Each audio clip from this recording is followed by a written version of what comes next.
एक तरफ देखें तो लोग खुशियां मना रहे हैं और एक तरफ लोग धरने में बैठे 513 दिन होने के बाद नरेंद्र मोदी जी आज उद्घाटन कर रहे हैं। लेकिन आपको बताएं, आजमगढ़ खिरिया का बाग में लोग अनवरत 513 दिन होने के बाद भी इन लोगों की मांग को सुना नहीं गया। उधर उद्घाटन हो रहा है और इधर ये लोग धरने पर बैठे 513 दिन होने के बाद इन लोगों की मांग है कि जो हमारा 15 से 20 गाँव हो रहा है एयरपोर्ट में जो जा रहा है उसका विस्तार करने के बाद हम लोग उजड़ जाएंगे। लेकिन इन लोगों की बात सरकार के कानों तक जू नहीं रेंग रही है। अध्यक्ष जी हैं, उनसे हम जानकारी लेंगे कि आखिर 513 दिन होने के बाद क्या निर्णय आया। कुछ बहुत बहुत स्वागत सर। देखिए,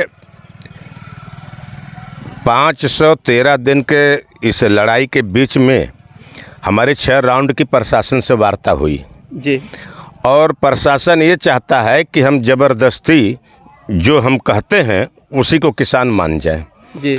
लेकिन मैंने एक बात प्रशासन वालों से भी यही बात कहा कि मान्यवर, आज से लगभग कुछ साल पहले लगभग 1984-84 में हम लोगों ने एक मांग किया था सरकार से जी कि जो ये खाना बदोश की ज़िंदगी जी रहे हैं लोग जी, उन्हें कहीं ज़मीन दे करके बसा दिया जाए, अपना अस्थाई निवास हो जाएगा, वो अपना कमा खा लेंगे जी। तो सरकार दिया था कि हमारे पास ज़मीन नहीं है कि हम इन लोगों को दे करके उसको बसाएं जी।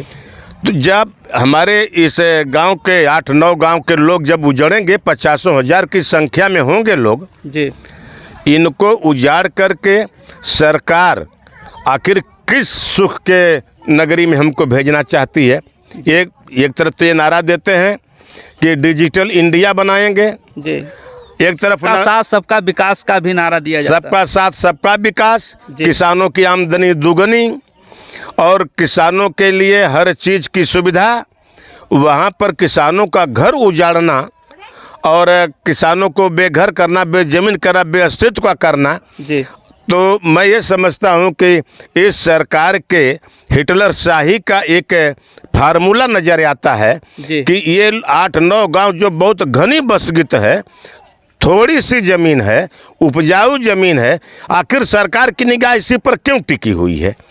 दूसरी तरफ मेरा ये कहना है कि सरकार यहाँ पर अंतर्राष्ट्रीय हवाई अड्डा बनाना चाहती है तो उसका आधार क्या है। यहाँ पर ना ही कोई इंडस्ट्रियल एरिया है जी, ना ही कोई पर्यटक स्थल है कि विदेश से लोग आएंगे दर्शन करने जी, या इंडस्ट्रियल एरिया हो तो देश विदेश के व्यापारी आएंगे जी। क्या ये खेतों में काम करने वाले, ये बाज़ारों में पीठ पर बोरा ढोने वाले, ये भट्टे पर ईंट ढोने वाले, इन लोगों के लिए अंतर्राष्ट्रीय हवाई अड्डा का निर्माण किया जा रहा है जी। अगर ये मान भी लिया जाए कि हमारे ज़िले से कुछ लोग विदेशों में नौकरी करने जाते हैं तो कुछ लोगों की सुविधा के लिए 8-9 गांव की जनता को उजाड़ देना कहाँ की बुद्धिमानी है।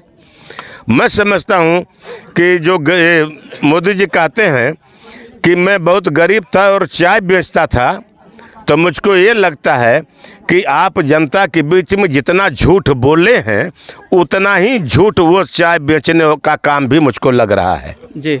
आप इसलिए चाय बेचने का नारा दे रहे थे कि मैं चाय बेचता था कि आप भारत के बेकार नौजवानों को, पढ़े लिखे नौजवानों को, डॉक्टर, इंजीनियर और तमाम विषयों में जो टॉप के लोग हैं, जो सड़कों पर आज चप्पल घिस रहे हैं, आप उनको कह रहे हैं पकौड़ी बेचो, रोजगार मिल जाएगा। आप पकौड़ी बेचवाएंगे, चाय बेचवाएंगे, तो इन लोगों से पकौड़ी और चाय बेचवाने वाले लोगों को आप अंतर्राष्ट्रीय हवाई अड्डा देकर बड़ी कृपा कर रहे हैं जी।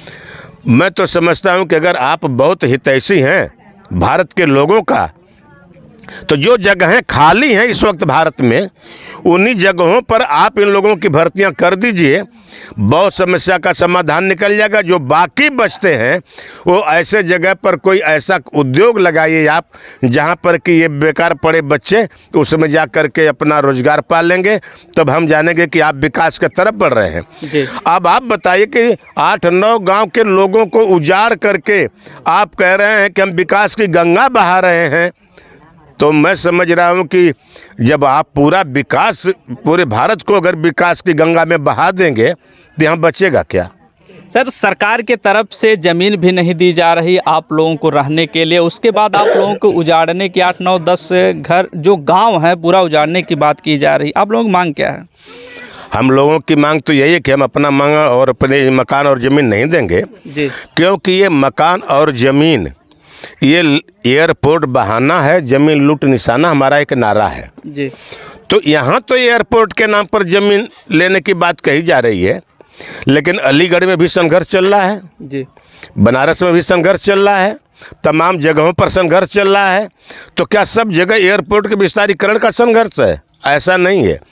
हकीकत यह है कि किसी न किसी नाम पर ये ज़मीन लूट करके अंतर्राष्ट्रीय पूंजीपति और देसी पूंजीपतियों के हवाले करना चाहते हैं ये, और पूरे देश के लोगों को ऐसा वो देना चाहते हैं, तोहफा देना चाहते हैं जिसको हम ये कहते हैं कि हाथ में कटोरा पकड़ा करके हमको सड़क पर खड़े करने की इनकी नीयत है जी। तो ये देश के लोग जब इंग्लैंड जैसे जो पूरी दुनिया में छाया हुआ था, जब उनसे लड़ करके नौजवानों ने देश को आज़ाद करा लिया, तो मोदी जी अभी बहुत मुगालते में है कि इनको कुछ नहीं किया जा सकता। उनको पता नहीं कि भारत का नौजवान और भारत का किसान, मजदूर और महिला जिस दिन इस बात पर तुल जाएंगी कि अब तुमको नहीं रहना है, उस दिन आपको उजाड़ करके बंगाल की खाड़ी में फेंक देंगे लोग।